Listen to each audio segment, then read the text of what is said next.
bienvenue à tous sur le podcast Story Travaux pour un nouvel épisode. Aujourd'hui, j'accueille Justine Martinet. Bonjour Justine. Bonjour Alexia. Je suis ravie parce que Justine est une experte bâtiment spécialisée dans le bois. J'ai jamais encore reçu d'expert femme sur le podcast. C'est une grande première. Donc je suis vraiment ravie de t'accueillir aujourd'hui. Merci à toi pour l'invitation. Avec plaisir. C'est d'ailleurs par le biais en fait d'Arnaud Chaumet qu'on s'est connus. On s'est rencontrés comme ça parce que vous avez pu faire du contenu ensemble sur les réseaux sociaux et donc c'est vrai que voilà, Instagram a du bon pour networker et réseauter.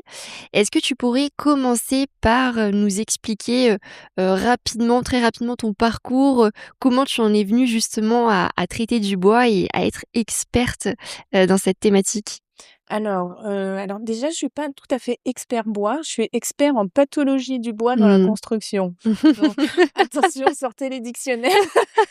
En fait, c'est une histoire de famille puisque le cabinet a été créé par mon père en 98 et donc j'ai baigné dedans, depuis toute petite. Donc j'ai eu un peu un parcours, particulier puisque j'ai pas tout de suite voulu, faire ce métier-là et puis, finalement, au fil du temps, on se rapproche, de comment dire? Des oui, de la genèse. On revient aux sources. Voilà, on revient aux sources, et donc maintenant ça fait, 6 ans qu'on travaille ensemble, avec, mon père, ma demi-sœur et toutes, les filles qui font partie de notre équipe, au sein du cabinet Martinet.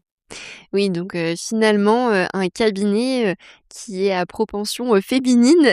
Tout à fait. Et donc qu'est-ce que vous proposez, concrètement comme, type de prestation? Dans quel cadre tu vas intervenir, au quotidien auprès de tes clients? Alors déjà, on a 2 grosses activités, au sein du cabinet. Donc on a l'expertise, sur site. Donc là, je me déplace donc dans la France entière chez des particuliers ou, sur des monuments historiques, ou auprès de collectivités, pour des architectes ou en tant que sapiteur pour les experts judiciaires, mais également pour les assurances, mais là, c'est encore une autre branche de notre activité. Donc l'expertise sur site, c'est, nos missions consistent en l'identification des pathologies, définir leur périmètre le périmètre de contamination.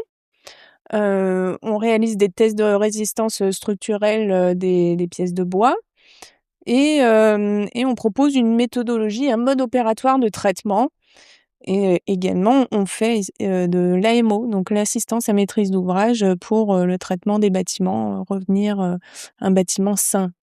Mmh. Donc ça, c'est une partie de notre activité et l'autre partie, c'est, le laboratoire. Donc on est, laboratoire, d'entomologie, donc c'est les insectes, de mycologie, les champignons, d'essence de bois, donc l'identification des essences de bois, chêne, épicéa et cetera et la recherche de produits de traitement. Donc là, c'est surtout dans le cadre de contentieux, voilà: «Est-ce que ma charpente a été traitée? On m'a dit qu'elle avait été traitée, j'ai un doute, voilà un échantillon de bois», et nous on dose, le supposé produit de traitement et on fait une analyse, technique.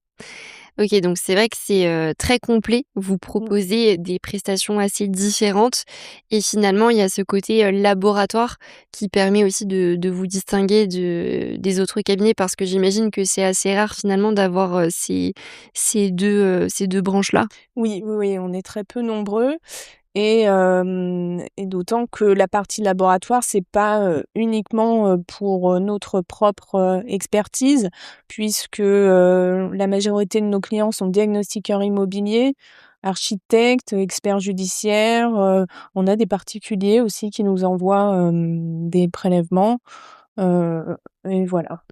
Ça marche et alors, à quel moment finalement d'un, projet immobilier on fait appel à toi?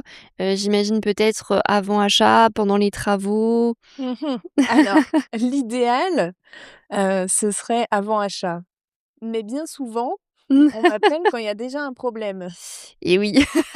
Voilà et donc je suis un peu, l'oiseau de malheur, Mmh. qui arrive pour donner les mauvaises nouvelles. Mais voilà, l'idéal ce serait, alors ça a un coût, bien sûr, donc c'est pour ça que bien souvent on est appelé en dernier recours. Mais il faudrait, voilà, avant l'achat, d'un bien immobilier, il faudrait impérativement faire intervenir un expert. Pas seulement un diagnostiqueur immobilier puisque eux sont soumis à la norme NFP 03-200 ou la 201 pour les termites. Alors que nous, donc ce sont les diagnostiqueurs font des constats visuels sans sondage destructif, à moins qu'ils aient, un doute. Nous, notre expertise, elle est vraiment, complète. On est équipés pour, regarder derrière des doublages, pour trouver les sources hydriques qui peuvent apporter, des développements fongiques et cetera et évidemment des tests structurels sur les pièces de bois contaminées et on fournit un mode opératoire de traitement, ce que les diagnostiqueurs, ne font pas.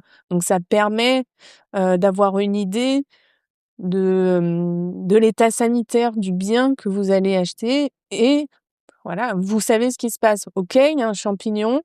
Bon, j'ai été rassurée ou pas par l'expert. J'ai, un mode opératoire de traitement. Grâce à ça, je vais pouvoir faire chiffrer les travaux de traitement avant d'acheter Mmh. et donc c'est trop cher, j'achète pas la maison. C'est dans mon budget, voilà, je me lance ou pas. OK, hyper intéressant. Donc ça veut dire qu'effectivement, quand on se retrouve face à un bâtiment, donc plutôt structure bois, c'est là qu'on se dit, en fonction de ce qu'on peut identifier, on va venir faire appel à un expert, comme, le cabinet du coup Martinet. La question qui me vient, c'est effectivement dans quel, cas on fait appel à un expert? Parce que parfois on peut se dire: «Bon, on voit un petit, tu vois, un petit quelque chose, un début de moisissure», par exemple. Est-ce que il vaut mieux faire appel à un expert dès qu'on commence à voir un petit peu de moisissure? Tu vois, à quel moment c'est le plus propice finalement? Alors, ce qui est envisageable, c'est avant de faire réaliser une expertise, vous faites un prélèvement vous-même Mmh. et vous nous l'envoyez au labo. En fonction du résultat, bon, si c'est une petite moisissure, de rien du tout, on vous dirigera pas forcément sur une expertise, mais si effectivement vous nous envoyez, bon, la mérule qui est très à la mode en ce moment, malgré, malgré tout, là effectivement on vous conseillera plutôt de faire une expertise pour, définir le périmètre de contamination puisque c'est pas forcément que là où, on voit le champignon. Ça peut aller dans des endroits qui sont, invisibles à l'œil, non exercé Mmh. et voilà, on parle beaucoup de mérules d'ailleurs, mais il y a d'autres champignons lignivores qui sont aussi, très, agressifs et au bout du bout, sont des champignons qui dégradent le bois donc que ce soit de la mérule ou un Donquioporia, la poutre, elle va se casser, voilà. Mmh. Oui, c'est juste qu'en fait, on parle beaucoup de mérule peut-être parce que, c'est entre guillemets «le plus commun», mais effectivement, c'est pas le seul, champignon, qui existe. Alors c'est pas le plus commun puisque paradoxalement, c'est un champignon qui est très, fragile, qui va se développer à un taux d'humidité assez, sur une plage assez courte et il faut pas que ce soit trop humide, par exemple. Et donc non, c'est pas le plus commun, mais c'est celui qui fait le plus peur puisque, les traitements sont plus lourds Mmh. et il y a une déclaration, obligatoire en mairie, ce qui peut, faire, chuter, le coût, de votre bien. Et oui, bien sûr, c'est vrai que souvent ces champignons, on le sait, ils attaquent la structure, et derrière en fonction, du degré, bah, de oui, d'expansion du champignon potentiellement, il y a une bonne partie de la structure qui doit être, modifiée, remplacée et c'est là que ça commence à coûter cher.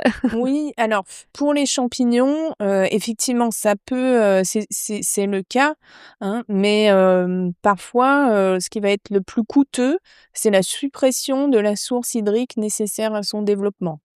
D'accord. Parce qu'il y a pas de champignons sans eau Mmh. et parfois ça peut être, voilà, depuis des fondations ou des travaux, d'aménagement extérieur, ou quand on a de la chance, c'est un petit dégât des eaux, voilà, on Mmh. change la bonde, on assèche, Et on est mais tranquille. ça peut être très lourd, oui, ça peut être un problème de drain, j'ai eu un dossier là récemment, c'était, ça va être très, très compliqué, pour, supprimer la source hydrique, Parce que ça pour une ça vient personne. d'où du coup justement sur ce dossier? C'est quoi la source du problème plus exactement? Si tu es Alors en liberté d'en parler, mais oui, oui, oui, bien sûr. En plus, j'ai fait une petite vidéo, récemment, sur, ma page, Instagram.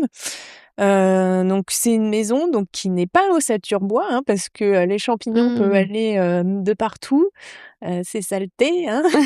Là, c'est une construction en parpaing.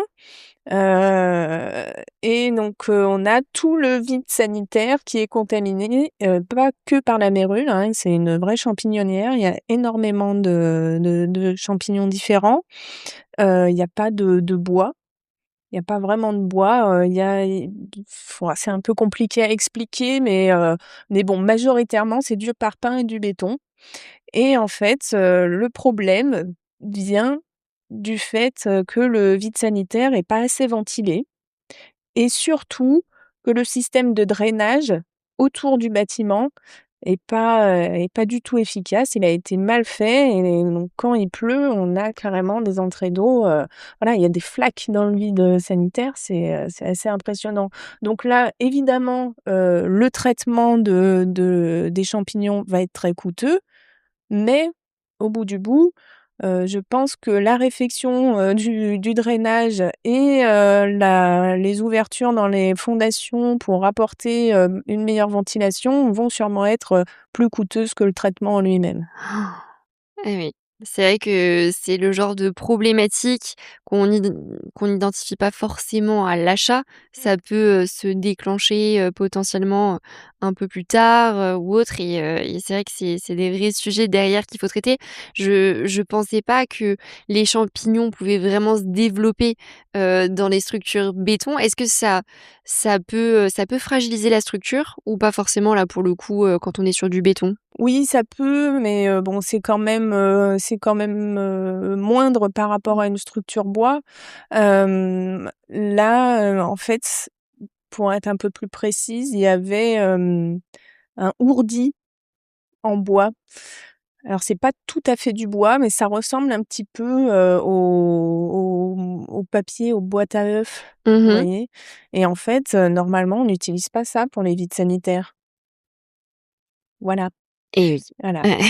Et donc en fait, les champignons ne dégradent pas spécialement le bois, mais la cellulose ou la lignine. D'accord. Donc qui sont des contenus dans le bois, mais dans d'autres matériaux, comme le placo, le Mmh. papier, donc je prends souvent cet exemple aussi, on a des clients qui nous appellent: «Oui, mais j'ai un champignon qui se développe dans ma cave, c'est une cave en pierre, je comprends pas pourquoi».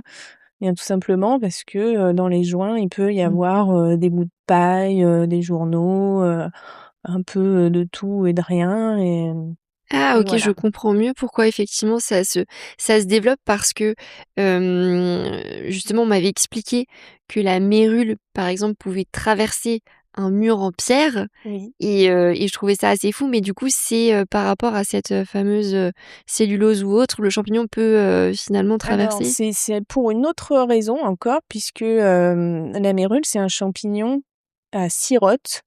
Donc les cirottes sont comme, des minuscules filaments qui sont regroupés et qui créent des canaux qui lui permettent de véhiculer l'eau nécessaire à son développement.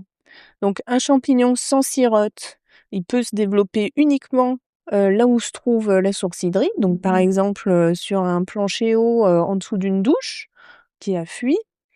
Mais la mérule, elle peut, commencer à se développer, à un bout de la maison et puis en fait, continuer à l'autre bout, elle va trouver d'autres sources hydriques qui lui permettent de se développer. Ah oui, OK, et c'est Voilà pour ça que et ça donc fait peur. ces enzymes, elle va libérer des enzymes qui lui permettent donc de dégrader les matériaux, comme la chaux, le béton et cetera. OK, impressionnant.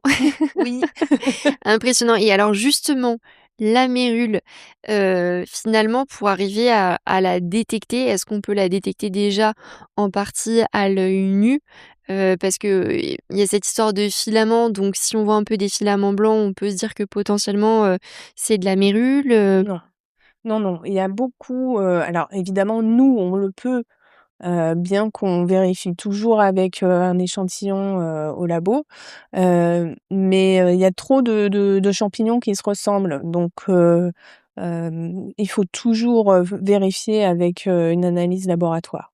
Mmh. Ça peut être, parfois même nous on se fait avoir, hein, ça peut être un champignon comme, Anthrodia vaillanti, alors je vais me faire disputer maintenant c'est Fibroporia vaillanti, hein, c'est déjà pas assez compliqué, mais en plus ils changent les les noms de temps en temps. Fibroporia vaillanti, c'est un champignon, dont, les dégradations, qu'il cause, peuvent ressembler, à celles de la mérule et donc parfois, il y a même des entreprises de traitement qui vont, traiter pour de la mérule et ça va être en fait, un fibroporia donc Mmh. c'est un traitement beaucoup plus lourd que nécessaire et cetera.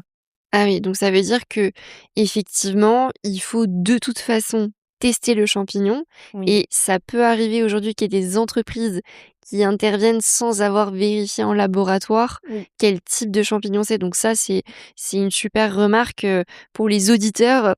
Quand vous avez un sujet, en fait, pensez effectivement à demander, le test en laboratoire du champignon ou autre, que vous retrouvez dans votre cave, votre vide sanitaire ou votre charpente pour, être certain de bien identifier finalement la problématique Mmh. et de pas faire un traitement pour rien ou un traitement trop lourd. C'est ça, mais je dirais même, faites une analyse en fonction du résultat, faites faire une expertise puisque, il va falloir, identifier la cause du développement et le périmètre de contamination puisque le traitement du champignon, hem, doit aller à 1,50 m au-delà du dernier filament.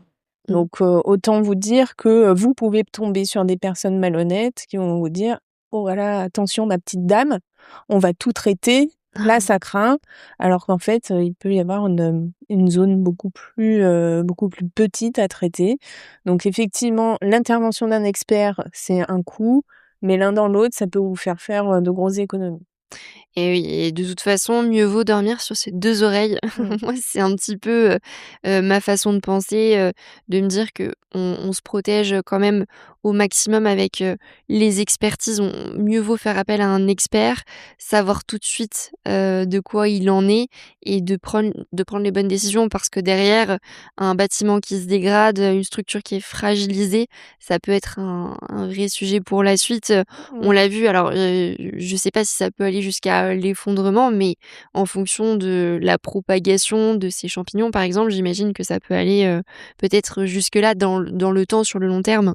Alors, sur le long terme, oui, hein, mais il faut vraiment que ce soit un bâtiment, plus du tout exploité, laissé Mmh. pendant très longtemps à l'abandon, Mmh mh. si j'ai eu un cas, il y a quelques années vers Grenoble, là donc je suis intervenue, via une régie en fait. Il y avait, le pauvre, donc un couple qui habitait dans un immeuble au R+1 et lui se lève pour aller prendre, un truc au frigo, le plancher bas s'effondre. Et en fait, il s'est avéré que l'appartement du rez-de-chaussée n'était, plus habité puisque, la dame était décédée et sa fille qui avait hérité de l'appartement avait beaucoup trop d'émotions, soit pour le vendre, soit Mmh. pour, l'utiliser et même pour aller, le voir, de temps en temps et l'entretenir. Donc, quand moi je suis arrivée, j'ai vu, enfin, tout était encore en place. Enfin, il y avait le collier de la dame, posée sur le bord du lavabo, c'était, ça faisait peur. Elle était, décédée depuis plusieurs années, même, ouais, bien, plus de 10 ans et ouais, on aurait dit qu'elle était partie la veille, toutes ses affaires avec de la poussière dessus et cetera et en fait, il y a eu une fuite au niveau, bon, je me souviens plus, d'où venait la fuite, bon, sur un réseau mais c'était un tout petit goutte à goutte, en fait, et personne s'en est rendu compte puisque l'appartement était inoccupé et pas de visite, rien du tout, et ça a conduit à l'effondrement, du plancher haut, et donc le pauvre monsieur, les 2 jambes cassées, Oh. enfin il a eu, Ah un ouais. long séjour à l'hôpital. J'imagine, ouais, j'imagine, mais c'est vrai que c'est pour ça que c'est important, effectivement d'entretenir, les biens immobiliers, de ne pas les laisser, inhabités, non chauffés, de ne jamais vérifier parce qu'effectivement on peut se retrouver avec Mmh. ce genre de sujet et tu vois, ça me fait penser, on a, nous, un immeuble de notre côté et c'est vrai qu'on pense pas forcément à aller regarder la cave, régulièrement, tu vois? On s'est rendu compte d'un goutte à goutte au niveau du compteur d'eau général, qui a eu un impact en fait sur le mur en pierre juste à côté et en fait, il y a quelques pierres qui se sont descellées et cetera, donc on va faire intervenir l'entrepreneur. Mais pour moi, c'est hyper important effectivement d'avoir toujours ce regard, de se dire: Je vais visiter régulièrement même les locaux, qu'on n'a pas l'habitude, forcément d'aller voir parce qu'on n'a pas besoin, typiquement la cave. Rien que pour l'entretien, en fait, il faut quand Oui, même aller oui, jeter oui. un coup d'œil. La cave, les combles, même l'extérieur du bâtiment, voir un peu, comment se comportent les eaux pluviales, par rapport au bâti, ça c'est hyper important, et moi ce que je constate, au fil des ans et qui me désespère un peu, c'est que le patrimoine immobilier français en copropriété est très vétuste.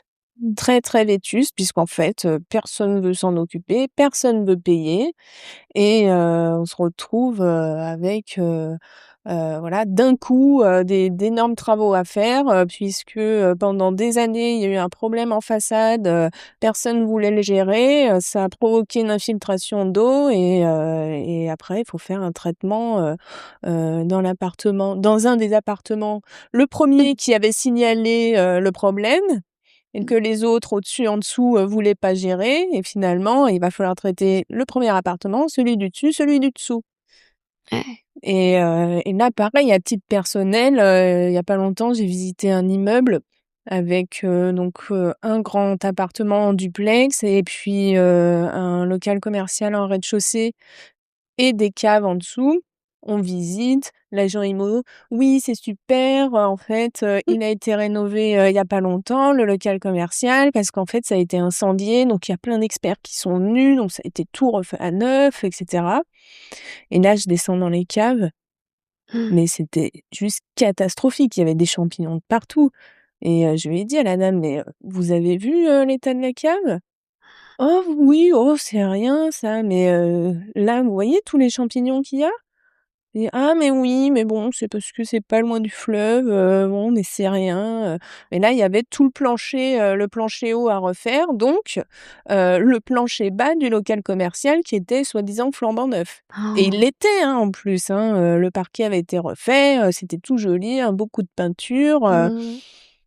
et voilà. Puis on vous dit: «Non, non, mais c'est rien», mais des personnes qui ont pas l'œil, ils se mettent dans une panade.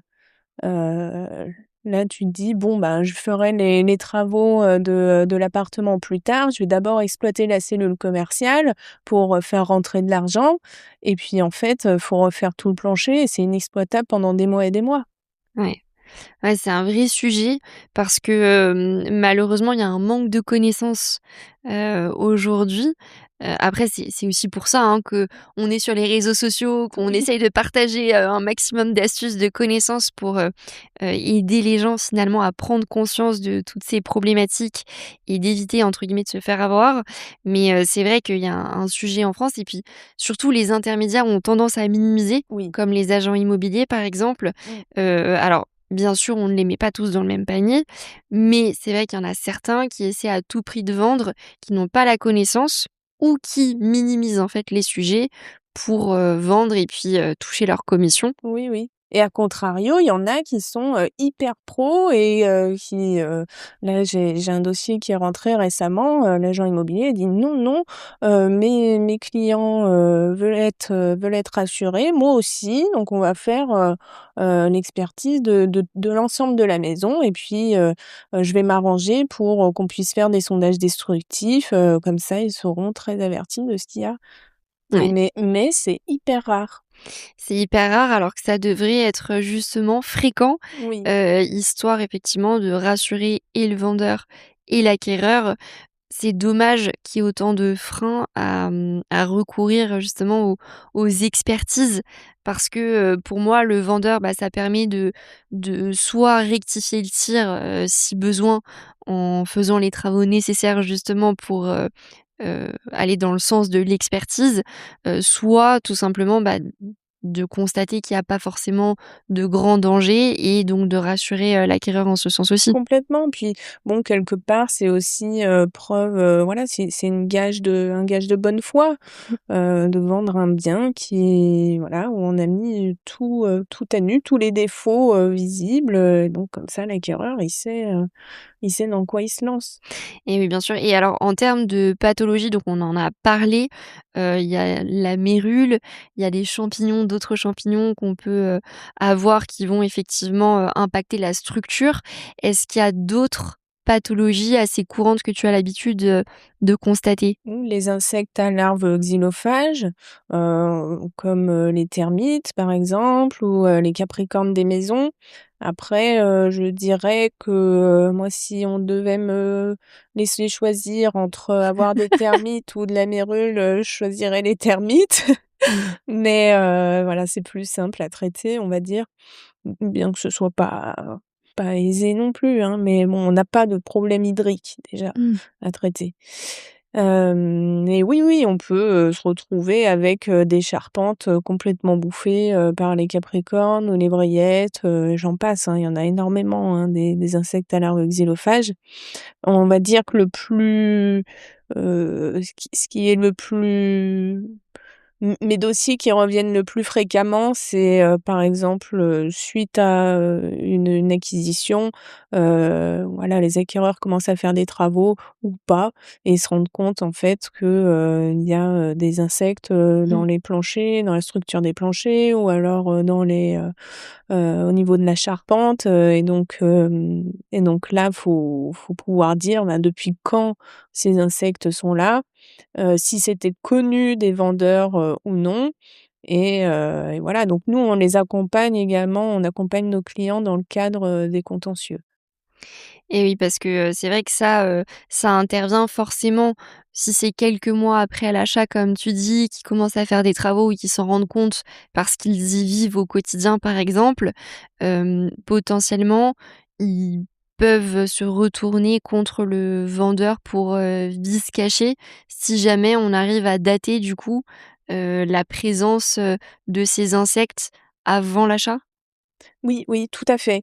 Alors de mémoire, il me semble que, vous pouvez faire un recours pour vice caché, 5 ans après, l'acquisition, déjà. Mais là, il va falloir prouver, puis de toute façon, il appartient au demandeur, d'apporter la preuve, du défaut. Donc, c'est à l'acquéreur de prouver que, il y avait donc, cette infestation, quand ils ont acheté le bien, même avant, l'acquisition du bien. Et soit c'était, donc un vice caché, personne ne le savait, mais bon, c'est comme ça. Soit on est sur un vice dissimulé, donc une intention dolosive et donc là, c'est encore autre chose. Mmh. Et oui, c'est encore autre chose. Bon, j'imagine que ça doit peut-être arriver. Mais alors ce côté, datation, finalement, vous arrivez à le déterminer notamment grâce aux analyses en laboratoire? Alors non, l'analyse laboratoire va pas permettre, de dater. Ce sera forcément une expertise sur site. Puisqu'en fait, on va faire un recueil, d'indices et de conditions, d'ambiance, hein, donc l'humidité relative, la température et cetera. Ça passe aussi par les relevés météorologiques, et les surfaces de contamination Et là donc on a, différentes méthodes de datation, mais parfois qui se rapprochent aussi de celles de la criminalistique. Ah oui! Et voilà, on a aussi des modèles, mathématiques et cetera et c'est donc il y a sur chaque dossier, il y a une méthode de datation qui va être différente et donc l'intervention sur site est indispensable. Sur, l'analyse d'un simple échantillon, c'est impossible.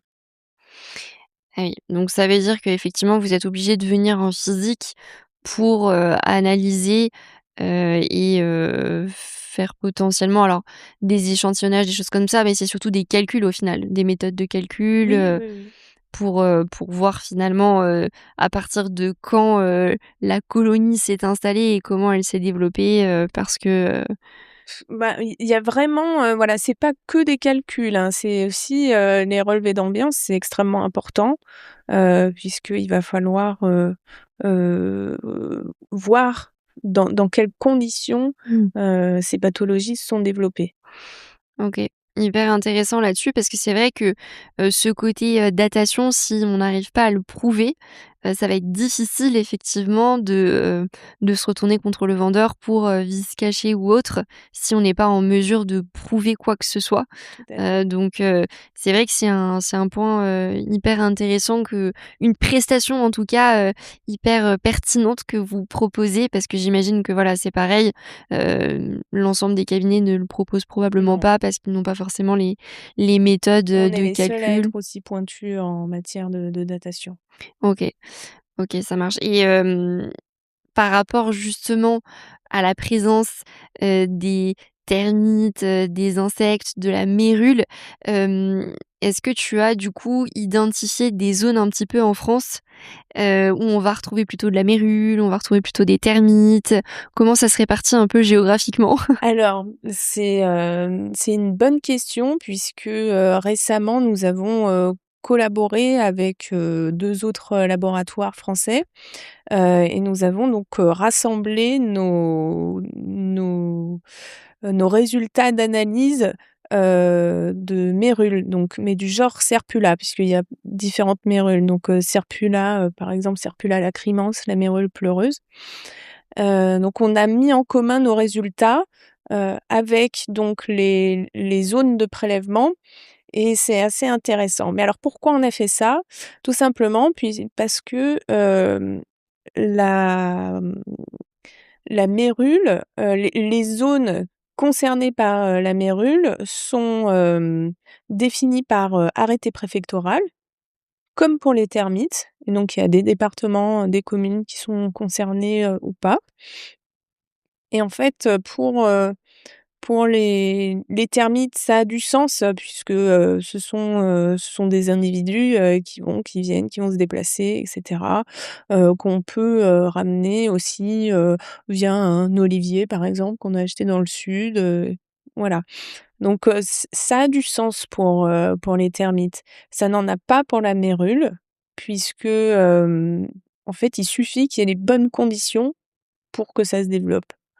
Donc évidemment, en Bretagne, en Normandie, ça va être, des zones qui vont être plus concernées puisqu'on a beaucoup de résidences secondaires, par exemple, avec, un climat qui est doux toute l'année et très humide.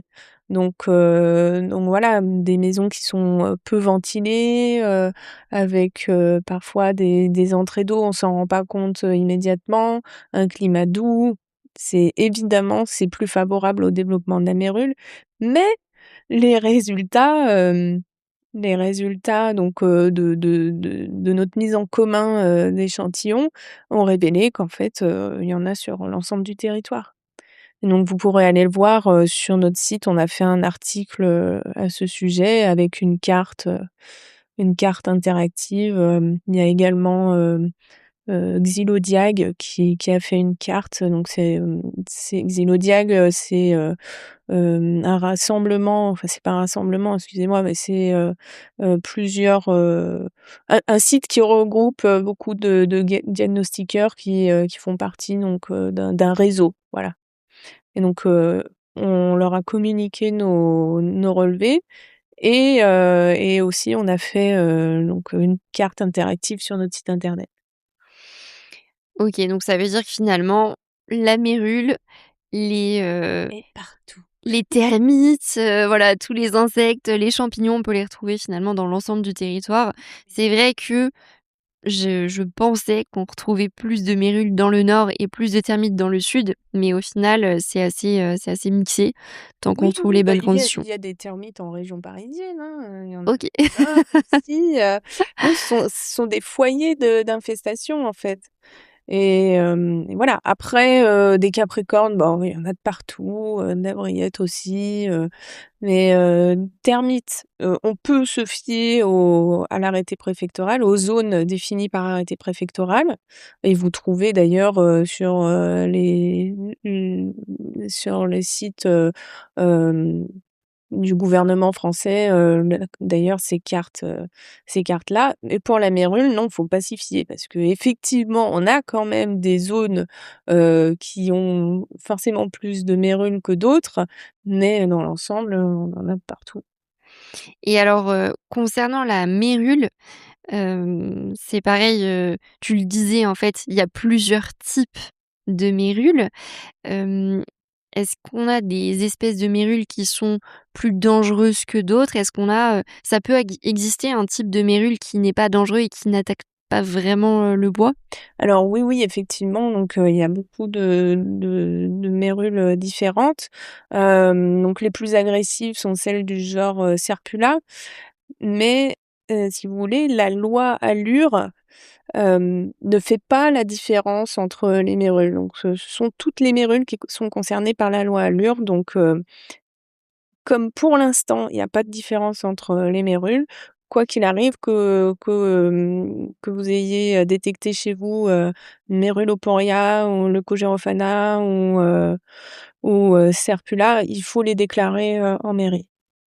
Voilà, alors j'ai certains confrères qui diront, «Non, pas du tout», mais mais en fait, donc comme il y a pas de différence dans la loi et la loi, c'est la loi, on déclare toutes les mairies.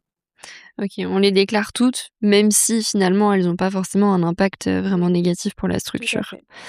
OK, donc ça c'est bon à savoir. Après, quoi qu'il arrive, qu'il y ait un champignon, peu importe lequel, hein, que ce soit mérule et n'importe quelle mérule ou Donkio ou Fibroporia et cetera, c'est jamais bon, hein. C'est jamais bon.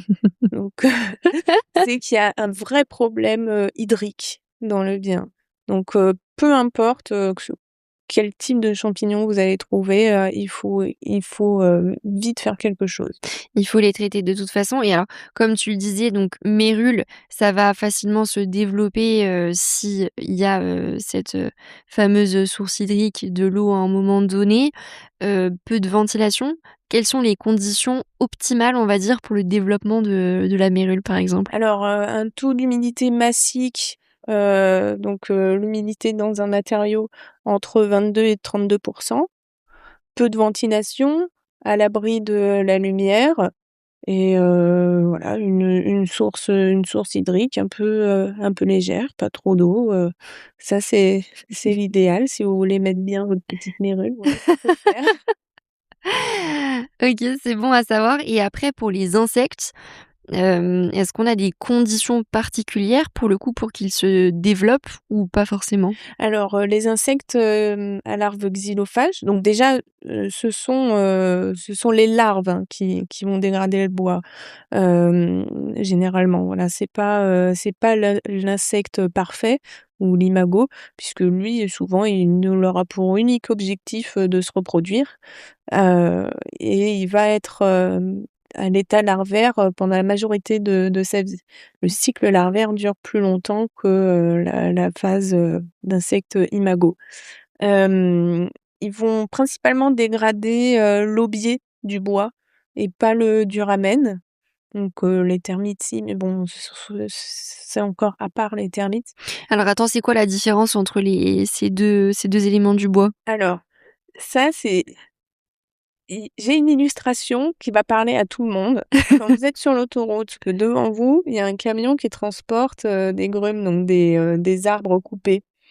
Souvent, au milieu, de quand vous voyez, la partie coupée de l'arbre, au milieu, ça va être un peu foncé et Mmh. autour, ça va être plus clair. Donc la partie foncée, c'est le duramen, donc Le c'est cœur. le cœur, voilà, le bois de cœur qui est plus dur et la partie claire, donc c'est l'aubier, c'est le bois plus frais et qui va être, donc plus tendre, Mmh. heu et donc plus sympa pour les insectes. Après, il y a des essences de bois qui ont pas de différence entre l'aubier et le duramen et donc eux peuvent être dégradés, dans leur ensemble. Mais bon, voilà. Par exemple, souvent sur du chêne, ça va être donc la partie, alors bien généralement, en toute logique, il faudrait, enlever un maximum d'aubier avant de mettre le bois en œuvre ou alors veiller à traiter le bois. Mais voilà, parfois ça arrive même souvent, il y a toujours de l'aubier et donc c'est cette partie-là qui va être dégradée et sur le chêne, par exemple, on le voit bien, hein, sur les vieilles fermes, par exemple, il y a des parties qui vont être nickel et d'autres parties qui vont être un petit peu piquées par, les insectes, c'est et voilà. Mais alors, ta question, savoir quelles étaient les conditions favorables C'est pour, ça, pour, finalement le développement de ces larves. oui. Bah, d'ailleurs, parce que l'un, ne va pas sans l'autre, hem, le développement préalable d'un champignon sur le bois va rendre le bois plus nutritif pour les insectes. Donc ils aiment Super. bien particulièrement donc les charançons, les vriettes, voilà. Mmh. Et mais tous aiment bien, ouais, que ce soit déjà, qu'il y ait déjà un champignon dessus. Après, bon, il y a pas vraiment de conditions particulières, hein, il suffit que le bois, ne soit pas traité, en fait. Ou alors et là, c'est encore, un autre sujet, hein. Aujourd'hui, on voit beaucoup, de maisons à ossature bois. Donc moi, je sais que grâce à ça, j'aurai du travail jusqu'à la retraite, je vais pas m'inquiéter. Et bon, pas de souci avec les maisons à ossature bois, mais il y a souvent beaucoup de malfaçons ou alors des, comment dire? Des étourderies ou voilà, on peut pas toujours, voilà, ça peut être des constructions qui sont hyper bien faites et voilà, on va faire une structure en bois qui va être, encapsulée entre la façade et les parements intérieurs. Le bois peut être traité, super, mais par contre, s'il a été usiné sur site et que les abous ont pas été traités, on peut avoir une entrée d'insectes à cet endroit-là. Donc voilà, c'est hyper, c'est hyper, vicieux. On n'y pense pas forcément, le Ah, tu veux dire charpentier qu'en fait, effectivement, usiner, par exemple, le bois est coupé sur site c'est ça, et en fait, la partie coupée n'a pas été traitée exactement. et Puisqu'en fait, les produits de traitement, ils pénètrent, assez peu, hein, dans le bois, hein, donc voilà, on parle de quelques centimètres. Donc mmh, en fait, ils sont en scierie, ils sont traités donc généralement dans des bacs de traitement. Après, il y a différents modes de traitement, on va pas rentrer, dedans. Mais et après, ils sont livrés, donc aux entreprises, enfin aux revendeurs, aux grossistes et cetera. Et ensuite, ça passe, chez les artisans. Les artisans, bah, super, ils ont une poutre de 2 mètres. Eux, ils avaient besoin, de 1,59 m. Ils vont couper la poutre et ils vont la mettre en œuvre sans forcément, la retraiter au bout. Alors, tu vas me dire: «C'est pas de chance, hein, si vraiment» mais ça arrive, ça arrive. Ça sent le vécu, Oui. de l'expertise. Et puis, là, c'est hyper compliqué parce que, les bois, enfin, il faut désosser la maison, en fait, pour pouvoir traiter. Mais, nous, on a mis en œuvre un mode opératoire de traitement, qui est particulier et qui évite justement, qu'on ouvre tout. Ah d'accord, OK. C'est une Voilà. manière de faire, C'est ça, c'est une manière de faire qui est pas, prescrite dans les référentiels techniques, de traitement. Mais justement, faire appel à un expert, certifié, ça permet, et voilà, parce qu'il y a différents types de certifications. Donc moi, je suis expert CTB E+ et il y a différents niveaux de certification. Ça va du niveau 1 au niveau 3B et moi je suis niveau 3A. Pascal, mon père, est niveau 3B et ça nous permet de faire, de la prescription particulière, donc sortir des référentiels, de traitement, standards pour pouvoir préserver au mieux le bâti, que ce soit des monuments historiques Mmh. ou voilà des maisons de particuliers, qui se retrouvent justement, à devoir désosser la maison. Nous, on leur trouve des solutions. OK. OK, c'est bon à savoir que du coup les méthodes que vous employez sont moins destructives, on va dire, que ce qui se fait habituellement et de manière, classique. Et par rapport justement au traitement à faire, que ce soit la mérule, que ce soit des insectes, est-ce que tu peux peut-être nous en dire un peu plus là-dessus? On parle de quel coût au final? Tu le disais, la mérule, c'est assez lourd comme traitement. Si tu peux nous donner un petit peu des ordres de grandeur? Alors, non, je pourrais pas vous en donner puisque, en fait, ça va dépendre et des entreprises Mmh. et des régions. Donc, ça peut vraiment varier et puis, voilà, en ce moment, il y a quand même une augmentation du coût de la vie donc, voilà, c'est assez et puis ça va dépendre du bâtiment, ça va dépendre, de plein de choses, de la dépose, qui va devoir être réalisée, auparavant et cetera. Donc c'est très, très variable. Très variable et au niveau du traitement des insectes, c'est pareil, c'est assez variable, Oui, oui, mmh, oui. ça peut être, quelques centaines d'euros comme quelques milliers, voire dizaines de milliers Ouais, en alors c'est quand fonction même de assez rare qu'on soit sur, une centaine d'euros, hein, dans tous les cas, on sera plus sur quelques milliers d'euros, mais oui, ça peut, tout va dépendre, du périmètre de contamination et du bâti en lui-même, en fait. Parce mmh, que ça peut être une petite zone, contaminée comme, voilà, tout un château, enfin, où j'ai vu récemment, un dossier, bah, le pauvre, il avait le monsieur, il avait, de la mérule, du grenier à la cave. Hyper rare déjà, d'avoir, de la mérule, dans les combles, hem, mais voilà et sa maison était érigée en R+2, hein, donc il avait 2 étages et il y avait de la mérule, voilà, du grenier au comble. et donc dans ces cas-là, hem, est-ce qu'il faut carrément démolir la maison et la reconstruire ou est-ce qu'on peut quand même, préserver une partie de la structure, Oui, oui, oui. Ah non, la démolition, moi j'ai jamais vu ça, hein. Il y a toujours des solutions, donc plus ou moins coûteuses, mais il y a toujours des solutions. Ouais, ouais. Et au niveau des traitements, on parle de quoi? C'est souvent des traitements, chimiques, j'imagine? Avec Oui. des produits, Oui, oui, oui, oui et c'est ce qu'il y a de plus efficace et qui a été, testé pendant, de longues années. Des les essais sont réalisés depuis des dizaines et des dizaines d'années. Bien notamment, c'est, mon père qui a mis au point, la plupart des produits de traitement insecticides et fongicides, plus des systèmes préventifs anti-termites. Donc avant qu'il monte, le cabinet, donc il travaillait dans l'industrie, il était, directeur, de laboratoire et donc voilà, avant même que je sois née, les produits étaient testés, Ah oui, donc il y a quand même des produits, préventifs, en tout cas pour les insectes, qu'on Oui, peut oui, qu'on oui. peut mettre, oui, c'est vrai que c'est les traitements finalement qu'on met sur les bois, on peut à minima faire ça pour, essayer Oui. de prévenir, l'installation, de ces colonies. Complètement. Si vous achetez une vieille maison, ou un vieux corps de ferme, par exemple, qu'il y a plus d'activité larvaire ou que vous voyez pas de trous, d'ailleurs, on reviendra dessus puisque le fait qu'il y ait des trous, ça veut pas forcément dire qu'il y a des insectes ou qu'il y en a pas. Mais, oui, je recommande de faire un traitement préventif, de l'ensemble des structures bois. Tant qu'on est dans la réno, autant en profiter. On va tout mettre à nu de toute façon, donc Oui, autant, effectivement prendre les devants c'est à ce ça. sujet-là.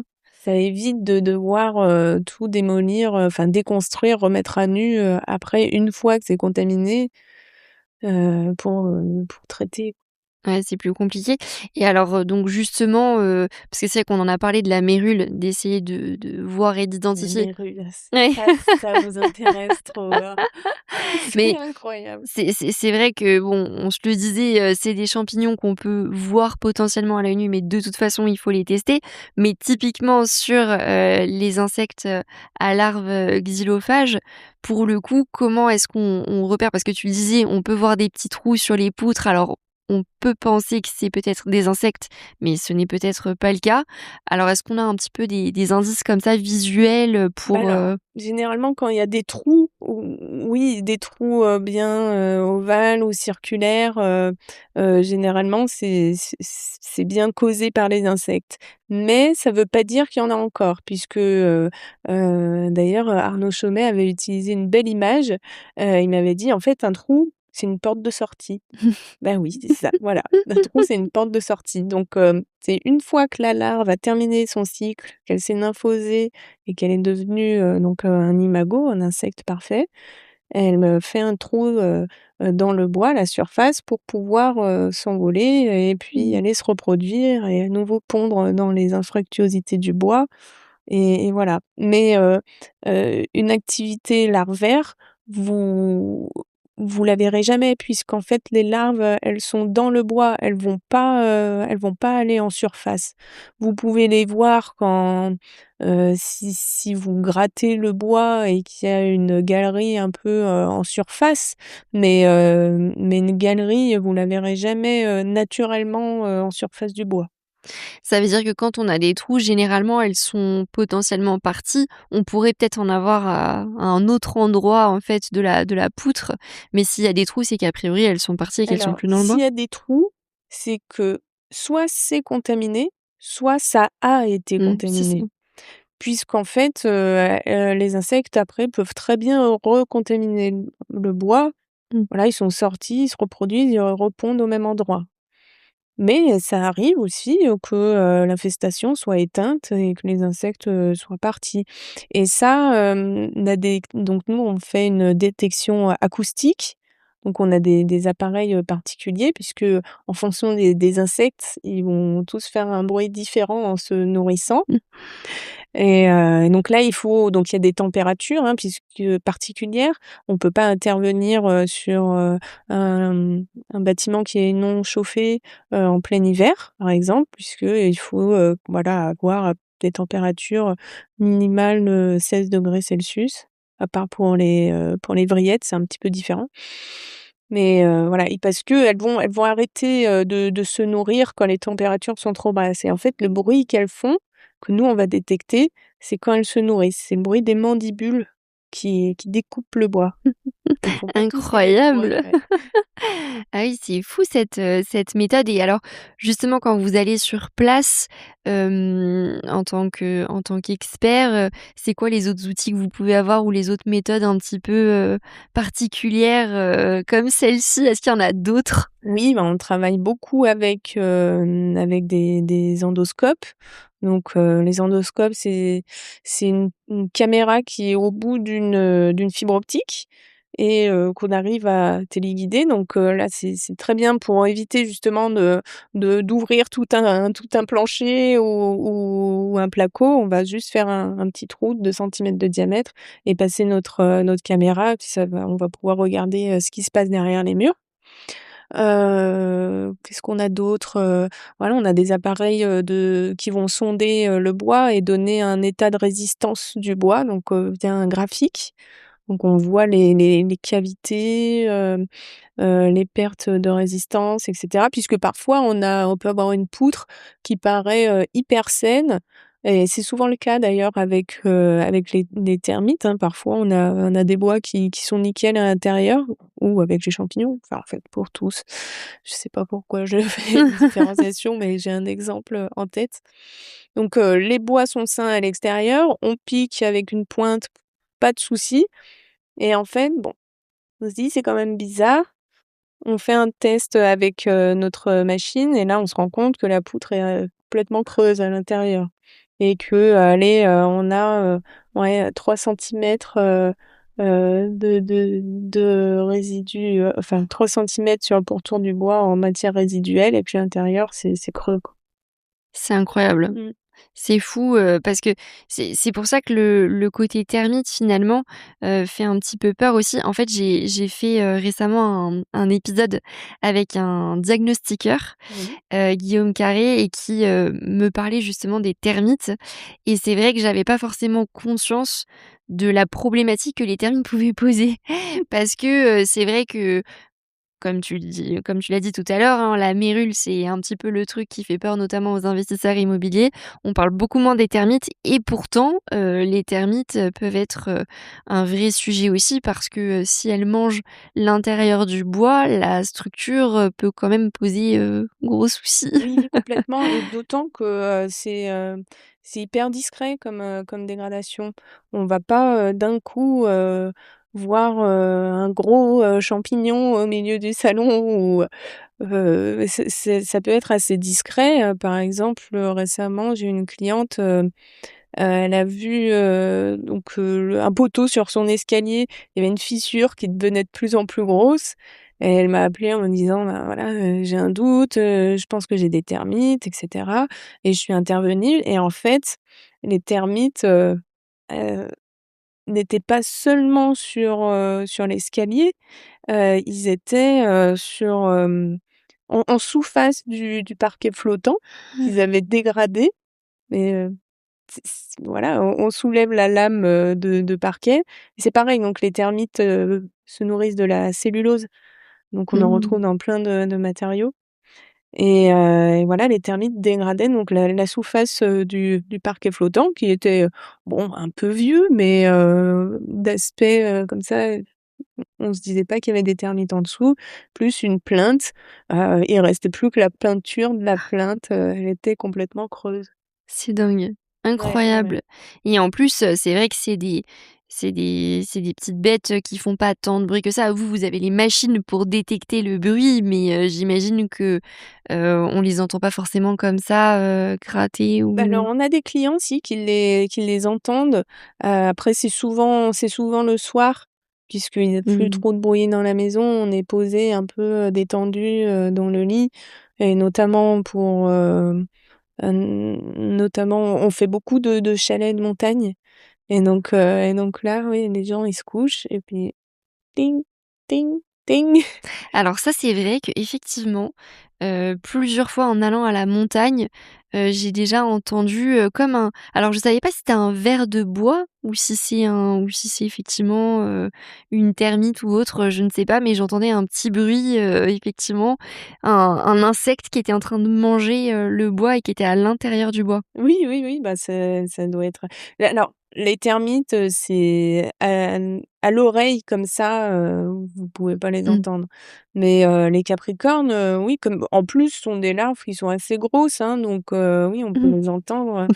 Ouais, moi je les entends parfois, à l'oreille comme ça. Mon père, moins, mais bon, on n'a plus le même âge. Ça peut jouer, c'est Voilà sûr. et d'ailleurs c'est un termite, c'est pas une termite. Ah oui, Mais un c'est vrai que termite, même moi j'ai envie de dire une termite, oui c'est une termite. et on dit bien une mérule. Oui, c'est Ça une pour le mérule. coup, ça change pas. Ça marche. Écoute, hyper intéressant, Justine, tout ce que tu nous racontes, jusqu'ici.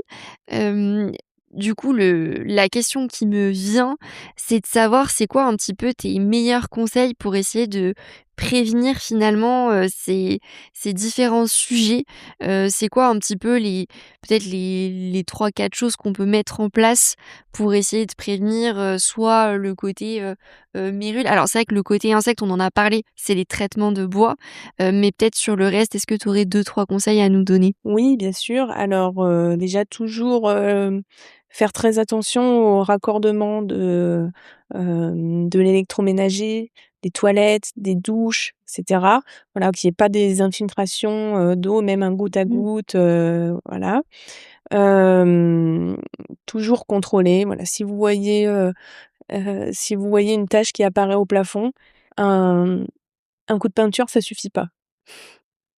Là, votre assurance, elle va vous dire: «Oh, dégâts des eaux, OK, ben, on va remettre un coup de peinture», voilà. Non, non, il faut pousser un petit peu, les investigations puisque ça a pu, causer le développement d'un champignon. Ensuite, il faut absolument garder des caves ventilées. On a tendance à vouloir boucher les soupiraux puisque, ça apporte le froid et ça, c'est terrible. C'est terrible. Donc il faut laisser les soupiraux, ouverts, c'est hyper important. Voilà, des chenaux bien entretenus, qu'est-ce qu'il peut y avoir d'autre? Oui, éviter, les massifs qui sont collés aux maisons puisque ça peut, maintenir, de l'humidité contre les maçonneries, donc c'est pas top. Donc si vous voulez absolument un petit massif devant votre maison, essayez de l'éloigner un petit peu de la façade si possible. Hem, Après, ouais, je vous déconseillerais de faire une douche sur un plancher bois. Moi, c'est ce que j'ai fait et je le regrette chaque jour, j'arrête pas d'y penser, j'ai toujours peur, j'ai toujours peur qu'il y ait, un goutte à goutte et que je me rende pas compte et pourtant mon père m'avait dit: «Ouais, tu devrais pas, mettre ta salle de bain ici». Non mais oui, mais là, c'est idéal, et en fait, j'aurais dû l'écouter parce que c'est quelque chose qui me stresse, dans ma maison, par exemple. Quand tu dis plancher bois, tu veux dire, vraiment sur le côté structure bois ou plus sur un parquet? Sur, la structure, le plancher, ouais, c'est l'ensemble de la structure, en Mmh. fait, donc ça c'est, la structure, donc les solives et le parquet. Et oui, alors bon, après, il y a des parquets qui sont faits pour aussi, hein, mais bon, j'aurais tendance à dire qu'il vaut mieux partir sur du carrelage ou sur des résines. Maintenant, il y a des super trucs qui se font en béton ciré. J'ai pas assez de retours sur la colle à carrelage, mais ça fait super Mmh. envie. C'est vrai que ça fait très, très envie, ça fait très envie, ah oui OK, c'est vrai que je parce que moi de mon côté, sur les structures bois, bah, parce que parfois tu as une structure bois de tout l'immeuble, donc de toute façon tu vas être obligé de mettre ta douche à un Oui, endroit. oui, j'étais obligée de faire ça, moi. Ouais, c'est ça. Mais après, ouais, pour toi, le fait de mettre du carrelage, ça limite un petit peu plus, même si on est sur un plancher bois, on met du carrelage, et Ça apporte, un petit peu d'étanchéité, au moins quand on sort de la douche, mmh. si on a tendance à être un peu, comme un oiseau qui fait sa toilette, mettre des gouttes de partout, au moins, voilà, le carrelage, c'est peut-être un peu plus safe. Mais, oui, j'aurais tendance à dire, mieux vaut éviter de faire des salles d'eau sur des structures bois. Mais OK. parfois, on n'a pas le choix, effectivement. Parfois, on n'a pas le choix, mais en tout cas, voilà, si on peut avoir le choix, effectivement, il faut avoir en tête que le côté, structure bois, heu, forcément, ne fait pas toujours bon ménage avec, le côté, aquatique d'une douche, C'est on va ça. dire ça comme ça. Et par rapport, au côté, expertise d'assurance, parce que tu le disais, tu interviens, aussi, de ce point de vue-là. Je me posais la question, est-ce que les assurances prennent bien en charge les conséquences, de la mérule, des insectes et cetera? Parce que souvent on dit que l'assurance, elle ne va pas prendre en charge, la source peut-être, alors là, pour arriver à identifier les sources, on peut le faire, mais est-ce que, voilà, l'assurance peut prendre en charge s'il y a besoin, par exemple, de changer une partie de la charpente à cause, d'un développement de mérule, à cause d'une infestation, d'insectes? C'est des éléments qui sont pris en charge ou pas forcément? Oui, alors, souvent donc, les assureurs, hem, se dégagent du risque, insectes et champignons dans les contrats, dans les mêmes petits risques habitation, mais il faut savoir que alors pour les insectes, c'est autre chose, hein, mais, pour les champignons, heu, ça résulte forcément d'un apport hydrique. Donc c'est la conséquence, généralement d'un dégât des eaux. Et ça, c'est souvent pris en charge par les assurances. Encore une fois, ils peuvent et souvent, ils vont rejeter la réclamation en disant: «Bah, non, nous, on ne prend pas le traitement du champignon». Mais, justement, il faut leur prouver qu'il n'est pas apparu, par l'opération du Saint-Esprit, ce champignon, et donc, il faut faire intervenir un expert qui va déterminer la cause du développement. OK, donc c'est effectivement à ce moment-là aussi qu'on peut faire intervenir, un expert, comme, toi finalement pour pouvoir prouver la source et montrer que, cette mérule, n'est pas apparue, par magie.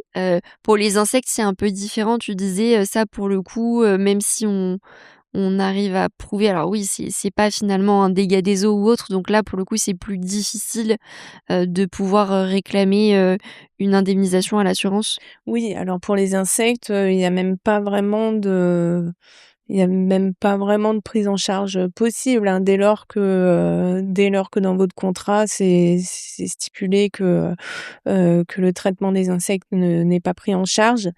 Hem,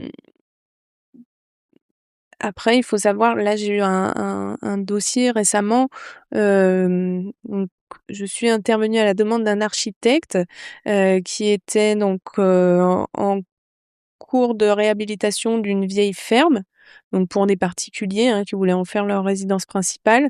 Et en fait, ils sont allés un peu vite en besogne, dans les travaux. Ils ont isolé la couverture, par, le dessus, et par, le dessous. Donc ils ont complètement encapsulé la charpente sans la traiter et Mmh. il y a eu des insectes à larves xylophages et notamment des capricornes. Faut savoir que, heu, c'est pas obligatoire de traiter les bois. En revanche, il faut qu'ils soient visibles et contrôlables Mmh. et accessibles pour que justement, une intervention puisse être, réalisée assez aisément. Donc si vous traitez pas un bois ou votre charpente ou vos planchers puisque, bah, voilà, ce sont des produits chimiques, hein, bien que peu nocifs pour les animaux à sang chaud comme nous, ça reste quand même, des produits chimiques et donc ça peut être un choix de certaines personnes de pas apporter de bois traité dans leur maison ou pas faire de traitement. Mais à ce compte-là, il faut impérativement les laisser visibles et contrôlables et donc là, sur ce dossier, je suis intervenue, pour, alors c'était un peu particulier parce que l'architecte, il voulait pas mettre en défaut ses clients, les propriétaires d'immeubles, donc je suis intervenue pour faire en sorte que, l'assurance de l'architecte prenne en charge les découvertures et les traitements, des charpentes et des planchers, et ensuite la recouverture Mmh. et la réisolation, voilà et ça a été pris en charge et il était super content, et là, le chantier a été réceptionné, récemment et il m'a remercié et ça m'a fait super plaisir. Comme quoi, il peut y avoir des solutions, Oui, qu'on trouve, au final, mais ce qu'il faut, c'est toujours pareil, c'est la connaissance des sujets. mais il y a toujours des solutions et souvent ça me désole un peu, d'entendre des, émissions de radio, ou, des reportages télévision, on voit des gens qui sont complètement désemparés, mais il faut faire appel à des experts et pas des dans ces cas-là, faut pas prendre un expert généraliste en bâtiment, faut vraiment prendre un expert spécialisé et on trouve toujours des solutions. Et par rapport à ça, c'est vrai que, souvent malheureusement, les gens alors peuvent découvrir des sujets quand ils sont déjà propriétaires depuis plusieurs années parce qu'ils ont une infiltration ou autre, mais comme on le disait, ça peut aussi être, quelques mois après avoir acheté. Pour toi, c'est quoi les préconisations? Alors, bien sûr, on en a discuté, on se l'est dit, faire, contrôler le bâtiment par un expert avant de procéder à l'achat, c'est toujours utile.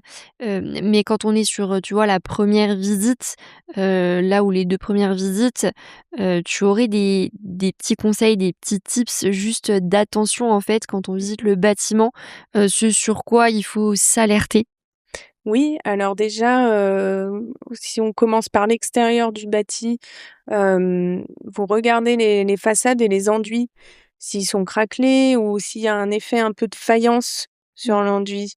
Ça peut être, justement le témoin d'une source hydrique ou d'un problème hydrique dans le bâtiment. Après pareil, en pied de façade, vous regardez si les enduits sont craquelés, voire soufflés. Donc ça, c'est qu'il y a un problème hydrique, c'est l'eau qui essaye de sortir de la maçonnerie et donc Mmh. qui souffle l'enduit. À l'intérieur, du bâti, là, je dirais, bah, pareil, ce après c'est un feeling, hein, aussi, hein, si vous sentez, oui, si ça sent l'humidité, si ça sent le champignon, Mmh. parce que ça a une odeur quand même particulière, hein, les champignons, hein, vous ouvrez vos champignons de Paris, vous allez acheter au supermarché, vous sentez bien l'odeur. Donc voilà, veillez à voir un peu, si vous sentez cette odeur, hem, si la maison est humide, si vous avez des moisissures contre les murs, ou dans la cave, si vous voyez un point de rosée, Mmh. donc des petites gouttes contre les pierres, par exemple. Ça, c'est important. Voilà, bien vérifier que la cave soit ventilée.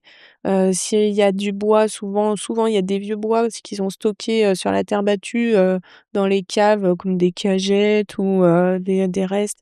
Il peut y avoir des champignons qui se développent dessus, donc ça, vous pouvez le voir à l'œil nu. Ça témoigne quand même d'une humidité anormalement élevée dans une cave. Après, oui, vous pouvez voir, s'il y a des poutres un peu anciennes, vous voyez si, il y a des trous d'envol, là vous pouvez questionner le vendeur. Est-ce que ça a été traité ou pas? Est-ce qu'il est d'accord pour faire intervenir un expert pour faire des écoutes, voir s'il y a toujours, quelque chose, si ça a pas été traité? Ou si elles sont peintes, les poutres, vous pouvez voir si, la peinture elle rentre un peu, dans les trous ou pas, ou alors, s'il y a des trous qui sont dénués de peinture. Mmh. Là, vous voyez en fait que, ça a pu être, tr peint alors que c'était contaminé et cetera. Qu'est-ce qu'il y a d'autre?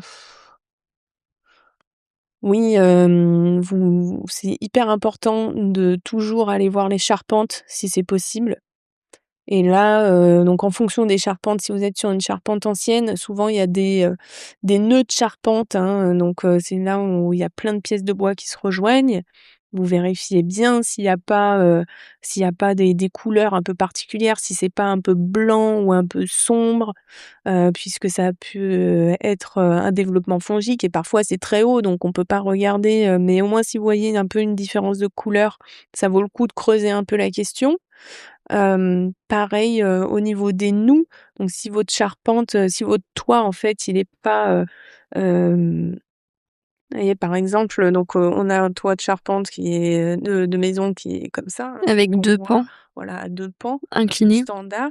Et parfois on a un retour avec tac, une noue et puis, là, une inclinaison inversée, par exemple. Donc ça, c'est des zones qui sont très, sensibles. Donc on peut souvent avoir des infiltrations d'eau sur, justement les parties de charpente qui sont comme Ah ça. oui, d'accord, quand en fait on a, 2 pans de toiture qui sont inclinés mais inversés, c'est-à-dire que ça fait pas un chapeau, ça fait l'inverse d'un chapeau en C'est gros. ça, voilà, c'est mieux expliqué. Non mais j'explique pour les auditeurs qui nous écoutent. Allez voir sur internet, moi c'est une noue, je connais le terme technique, mais j'arrive pas à l'expliquer.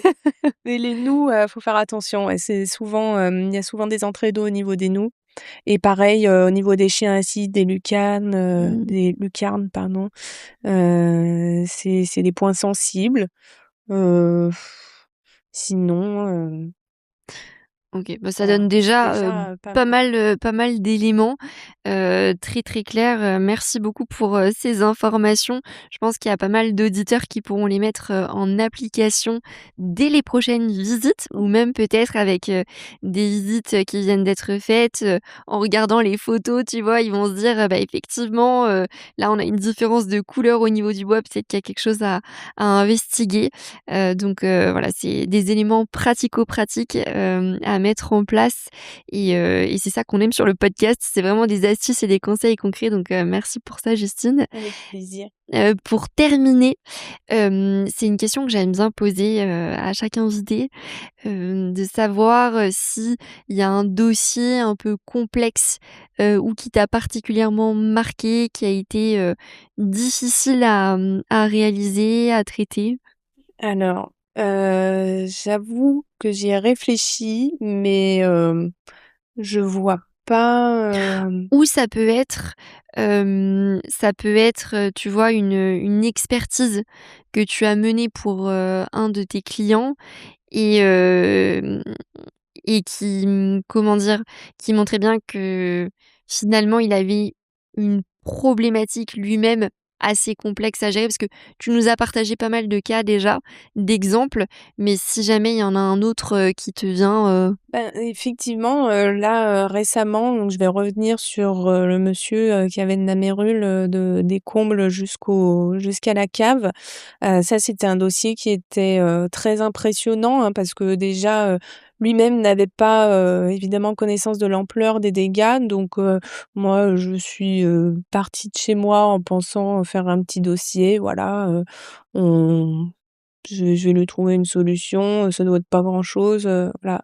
Et en fait, non, le pauvre, effectivement, sa maison, qui est paumée en plus, qu'il a payé relativement cher, il se retrouve à devoir faire des travaux, mais énormes. Et en fait, le problème, c'est que au niveau des responsabilités, elles sont multiples, puisqu'en plus, il vient d'acheter la maison, mais c'est une succession. Donc, les enfants n'ont jamais vécu, sur site. Donc là, pour, prouver qu'ils étaient au courant, c'est compliqué. Leur père est décédé. Ensuite, une autre source hydrique, une des sources hydriques, ça vient de la maison qui est mitoyenne. Donc, là, ben, il va falloir se retourner donc et contre les vendeurs et contre les voisins. Après, le diagnostiqueur immobilier qui a fait, qui a induit en erreur, mais parce que lui aussi a dû se tromper ou même être induit en erreur par les vendeurs, hein, ou l'agent immobilier, c'est possible aussi, hein. Bien souvent, on a des cas comme ça où des informations importantes ont été dissimulées au diagnostiqueur. Donc là, voilà, c'est multi-responsabilité, gros travaux et des années, de procédures judiciaires qui vont avoir lieu pour, ce monsieur qui a acheté un bien, assez cher en plus, et voilà. et le diagnostiqueur, c'est parce qu'il avait pas forcément, un accès direct, en fait, à la charpente, au bois pour identifier la Alors, mérule? pour le coup, là, on n'était pas dans une zone, mérule ou termite. Donc, il n'avait pas à faire de Mmh. constat d'état parasitaire ou d'état du bâtiment relatif à la présence de termites, mais il était certifié pour. Il a les certifications, donc, il a manqué Mmh. voilà, à son devoir de conseil. Il avait les compétences pour alerter, le vendeur, et l'acquéreur, sur, l'état de contamination ou à tout le moins la présence de pathologie dans le bien. Il l'a pas fait. Et dans le diagnostic, plomb, hem il a indiqué que, il y avait pas ni d'infiltration, ni d'humidité, ni de gouttes sur les supports et cetera, Mmh. alors qu'en fait, c'était extrêmement humide. Mmh. Et voilà, et qu'il y avait pas non plus de problèmes, structurels, alors que, il y a des problèmes structurels. Mais bon, voilà, nous, on intervient aussi, pour, les assureurs des diagnostiqueurs immobiliers. Donc c'est pour ça qu'on est toujours un peu, voilà, 2 poids 2 mesures, en fait, puisque, les diagnostiqueurs, c'est les premiers qu'on met, voilà, en En en cause? joue, voilà, en cause, puisqu'en plus, ils sont assurés. Mais parfois, en fait, ils pouvaient pas voir et surtout, ils ont pu être trompés. Mmh. Eux, ils doivent et leur mission, c'est d'exonérer le vendeur de la garantie des vices cachés. Donc eux, ils sont censés relever les vices cachés. Mais si le vice, il a été connu et dissimulé, ben, voilà, Mmh. Forcément, s'il est dissimulé, c'est plus compliqué, d'en avoir conscience et de l'identifier. c'est ça. Et par rapport aux travaux qui sont envisagés, Je sais pas si du coup tu as les informations, par rapport à cette maison pour ce monsieur, quel type de travaux il va devoir réaliser? Alors là, il y a de très gros travaux au niveau de la charpente puisqu'a priori, il y avait un traitement qui avait été réalisé, dans la charpente, mais on ne sait pas par qui. Ça a pas été communiqué, on sait pas il y a combien de temps et il a été fait un peu n'importe comment. Donc il y a des pièces de bois qui ont été marquées pour être renforcées, qui ne le sont pas du tout et qui ont plus du tout de résistance mécanique. Donc il y a voilà, et là, il y a c'est des arbalétriers qui sont à changer, donc ça va être, très lourd. Il y a la couverture à refaire, puisqu'il y a des infiltrations au niveau de la couverture et au niveau, du solin, donc la partie, la partie, puisqu'en fait la maison mitoyenne, la toiture est surélevée par rapport à celle de mon client et donc en fait la partie qui est censée être étanche Mmh mh. entre, les 2 couvertures, la façade et la couverture, donc là il y a une entrée d'eau, il faut que ce soit refait et en fait donc c'est ce mur principalement, hein, qui fait tous les étages, donc le mur mitoyen qui est contaminé et donc là il va falloir traiter sur toute la hauteur de la maison, Mmh. donc l'ensemble du mur et donc pour la mérule, donc là, il y a aussi des pièces de bois, des planchers et des escaliers qui sont à renforcer et voire à remplacer et toute la cave, ouais, il y a un gros travail au niveau de la gestion des eaux pluviales et de la ventilation de la cave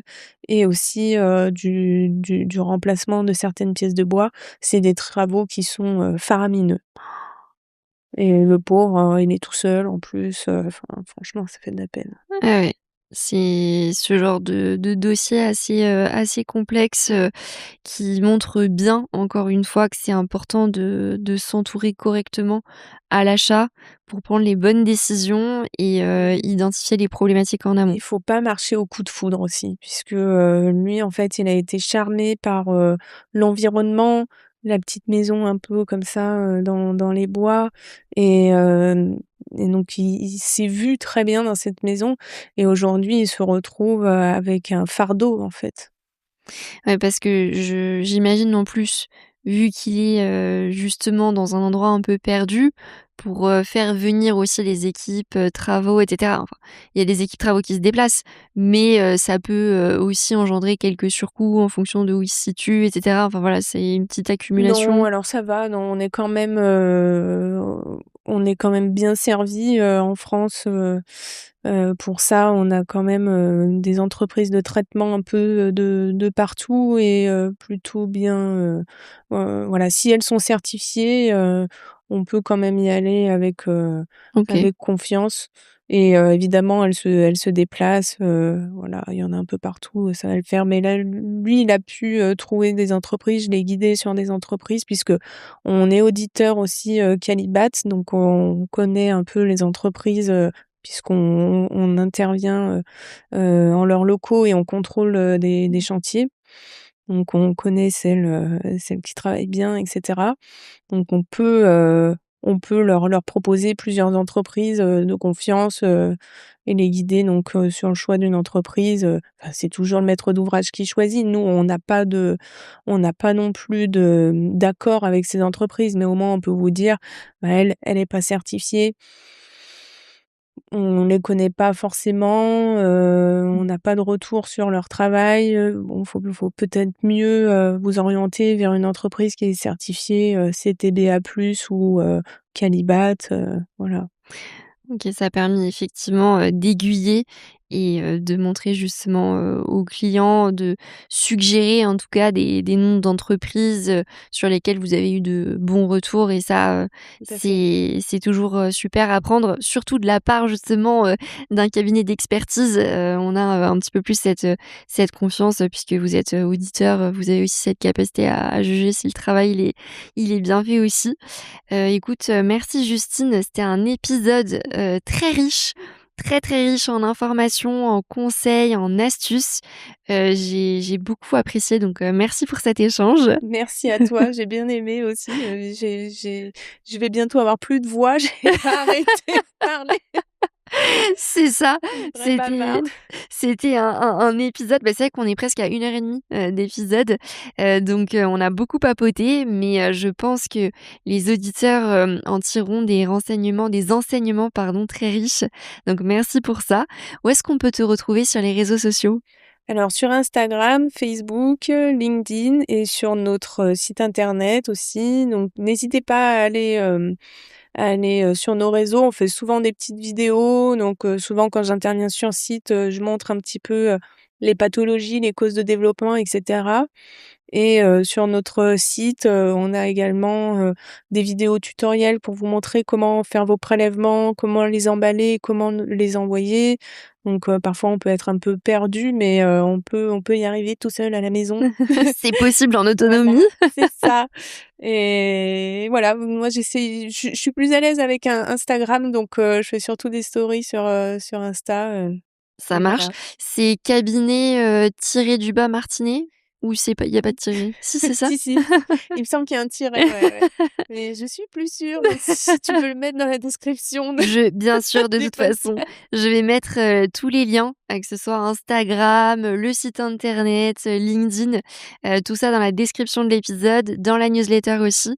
Comme ça, les auditeurs, pourront, te retrouver et retrouver, le cabinet, facilement. Et puis voilà, je partagerai tous les éléments comme ça, ce sera plus simple pour tout le monde. Merci encore Justine et je te dis à très bientôt. À bientôt, merci Alexia.